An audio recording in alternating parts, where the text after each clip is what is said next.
Hi all, welcome to a follow-up video on the Dell XPS 430.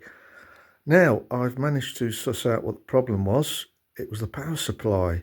So in the top right hand corner, I've replaced the power supply and all was good. So everything's working properly. Now, it's quite an unusual BIOS setup, this machine. I noticed that none of the drives were being recognised when I tried to put an operating system on the hard drive I installed. And all the SATA ports were disabled.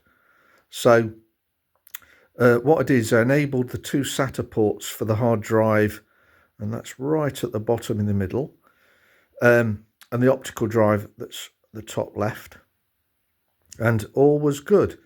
I think what happened was I reset the BIOS by replacing the CMOS battery, and there's also a little jumper which I used to fully reset the BIOS, and it must have put the default settings that all the SATA ports are disabled.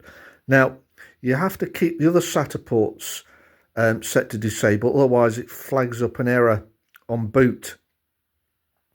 So just to make you aware of that, I've repasted the graphics card and also the CPU, and it looks a bit intimidating actually to get. I'll just move in to the CPU shroud and cooler. It looks as though it's going to be a massive problem. Trust me, it's not. There's two screws either side.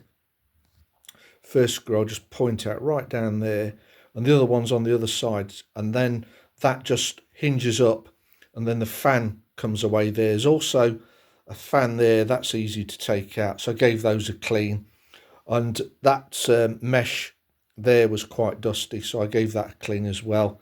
I might as well point out that's a CMOS battery. Just use a screwdriver to gently prise that away, and there's a jumper, can't quite, it's in that sort of area that you move a little plug off and move it to the other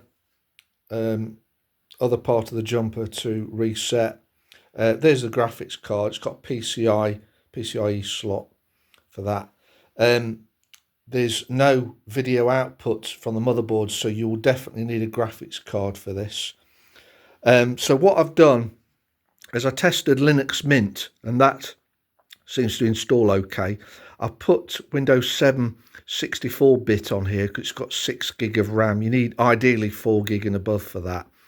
And XP and Windows 7 machines still sell because some people still have older software or older equipment that only works with those operating systems.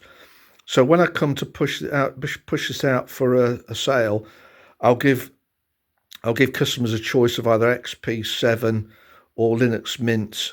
I'm not a fan of Vista or Windows 8, and 10 and 11 won't run on there.